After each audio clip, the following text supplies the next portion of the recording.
Thank you, Salah. Thank you, the World Forum. It's the third time we're coming from Los Angeles with my partner, Paul Venès, who's going to talk tomorrow. And it's always a pleasure to be here. So, like Salah said, I'm going to talk about, I'm going to touch upon the luxury industry and how the virtual reality and augmented reality influence this industry. So it's just going to be a general presentation of the hot topics in this field. So the essence of the luxury industry and luxury brands is to provide an experience to the consumer that's unique, privileged, and of high quality. Today, this is what virtual reality is doing. It's pretty unique, it's pretty privileged, and high quality. So obviously, this is a field that luxury right now is trying to conquer. It is predicted that in 2019 and 2020, the luxury and more specifically the retailer is going to be a leader in adopting AR and VR. So I'm mainly going to talk about two industries in the luxury. The first one's going to be fashion, and the second one's going to be beauty.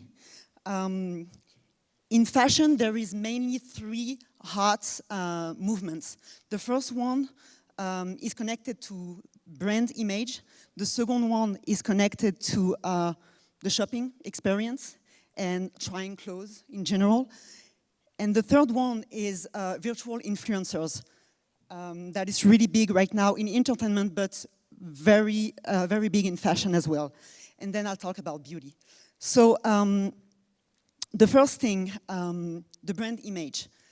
A lot of fashion brands are adopting AR and VR today to attract their consumer. Fashion is an industry that is really big in getting the consumer attached. This is why the logo, this is why Gucci, this type of thing. The consumer buys a lifestyle. So fashion right now is investing a lot of money in making an experience that is more intimate and personal with the consumer. One good example of that is the online shopping brand ASOS. Now, if you go on ASOS, there is an option to have the model on the website. You have your app. You scan one outfit, and you have in your room the model walking with the outfit, turning around, etc. That gives a more, again, intimate and personal shopping experience. Still in this category, something that's getting really, really big. It started a few years ago. Fashion brands started streaming live their runway, their new collection. Since fashion is a field that has always been very exclusive, it was already a small revolution. Martin Margiela started doing that.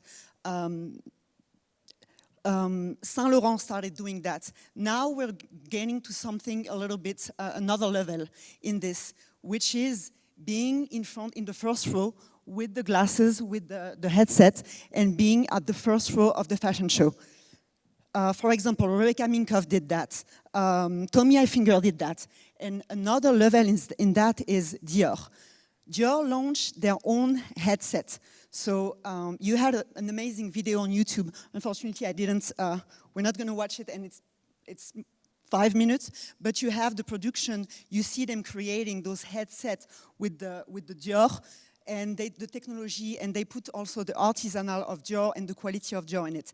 And so with those headsets called Dior Eyes, you can have access to exclusive backstage, to how a bag is created, to how shoes are created, but also obviously to have access to the runways, to be at the first row, being Anna Wintour for a day, and like seeing the runway and the new collection and being able to buy it from there.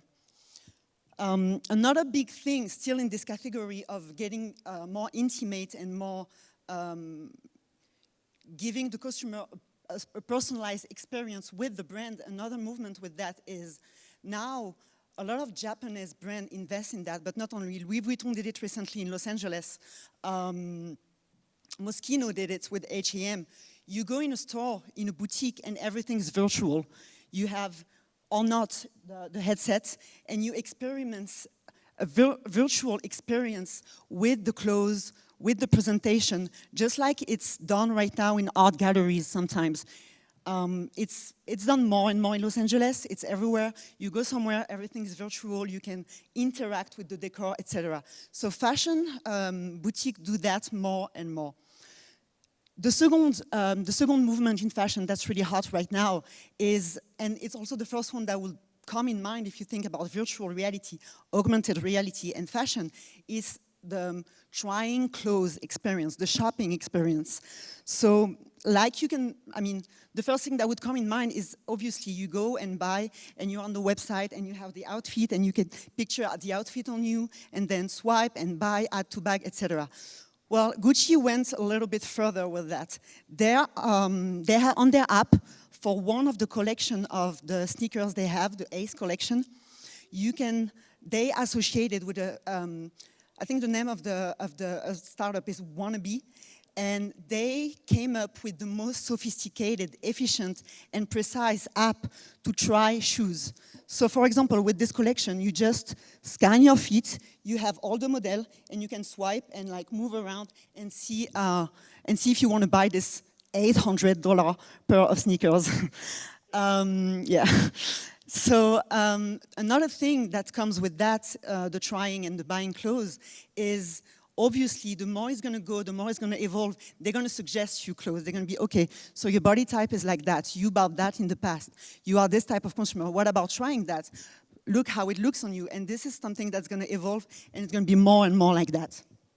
The third movement that, again, is very entertainment, but is getting extremely dominant in fashion, is the virtual influencers. So I think a lot of people know Lil Miquela, who's a virtual influencer on social media. She has 1.8 million, I just checked last night, 1.8 million followers on Instagram. And she's unreal. She's a virtual character. She is extremely in demand in fashion. She had the partnership with Prada. She did some cover for Vogue, Vanity Fair, Days, name it. And every day she posts and have millions of likes, and people want to buy her outfit. That brought into life something very genius. Rihanna, with her brand Fenty, created their own virtual influencer that just exists for the brand. Her name is Shudu, and after posting maybe 6 pictures, she already had 130K followers on Instagram. Again, I checked last night for her, she has now close to 200K followers, and she's been created for a brand. So how genius is that? Instead of paying a photographer, a campaign, models, you create your own virtual influencer. They just promote the brand, they promote your brand image, etc. And it's just benefits. I mean, actually, the downside of that is the difference between doing that and having a human being influencer or promoting your brand ambassador is the fact that there is less trust from the consumer, because obviously, even if it's not exactly the truth, when you have Kendall Jenner or Gigi Hadid promoting your product or your brand, you can see the people following her and loving what she does can still be, okay, she embraced the brand because she made the personal choice to choose that brand, which is less clear with the virtual influencer that has been created with the brand. So the authenticity and trustworthiness that goes with like promoting through a model of ambassador is getting a little lost in the process. I'm going to talk about beauty right now. So there is, when we talk about the beauty world and cosmetic and beauty products, we can think about the Snapchat or Instagram and the filters. That gives an idea of what's going on right now in the beauty industry, and it's going to keep happening more and more with more evolve in this area, which is basically, yeah, you scan your face, you have your app, and you can try all the makeup, you can try all the beauty products. For example, L'Oreal in 2018 partnered with Modiface to have their products with Modiface. You can, for example, you can try 2,000 lipstick, and finally choose the lipstick, you add to bag, you order it, etc. It's really interesting and really dominant right now in beauty, because to give you an idea, 69% of American women buy their beauty products on Amazon online. So Amazon as well invests a lot in this industry and associate partner with virtual reality and augmented reality brands and companies to make this experience deeper for the consumer and for themselves. Another thing that's going to come up, and L'Oreal invested as well with Modiface, is now it's not just going to be having a filter of a color of a foundation, or it's going to be further than that. It's going to be a diagnosis. So basically through the app and augmented reality, you're going to have, for example, you have your face, you have your little app, you swipe, and you're going to have an expert, or through artificial intelligence, the app's going to tell you, okay, for your skin, this is what you should do. This is dry, this is the product you should buy. Your hair, your hairstyle, trying your hairstyle, your hair, the problem you have with your hair, everything is going to be a diagnosis and suggest you brand or suggest you product that would make your beauty routine better and solve the problem you're having with your face, with your hair, etc. So this is the next step, and a lot of investment are made in this area. So I'm going to conclude. I think I made it to the 10 minutes, I think. The fashion industry and the beauty industry have been pretty slow to join the VR and AR movement. And I personally think because of the very essence of this industry, they are not functional at all.